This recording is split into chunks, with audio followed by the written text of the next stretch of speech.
Pemerintah Kota Palembang menggelar rapat percepatan penerapan sosial berskala besar atau PSBB di ruang Parameswara. Dalam rapat tersebut hadir Gubernur Sumatera Selatan Herman Deru, Wali Kota dan Wakil Wali Kota Palembang, serta OPD terkait.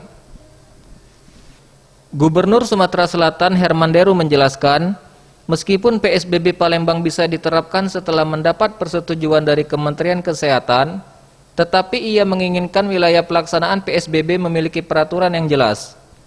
Selain itu, perancangan perwali harus detail, mengatur tupoksi pembatasan yang tegas, namun tetap memberi relaksasi khususnya kepada pelaku usaha UMKM. Herman Deru meminta, jika PSBB sudah diterapkan di Palembang, maka semua lapisan masyarakat harus mau mengikuti dan tunduk pada aturan, jadi pemerintah pun bisa fokus kepada penurunan kasus COVID-19. Tidak ada gunanya juga mau produk ini setebal satu ini kalau kita sama-sama nggak menyadari, sama masyarakat, nggak ada gunanya. Kita harus punya kesadaran dari masyarakat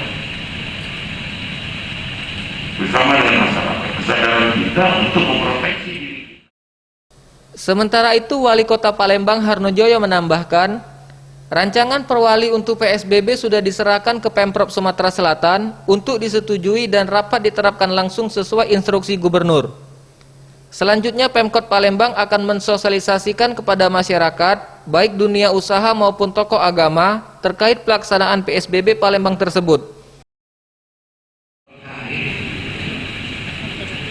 Dengan dunia usaha yang akan kami masukkan dalam pembatasan, tidak juga diberikan.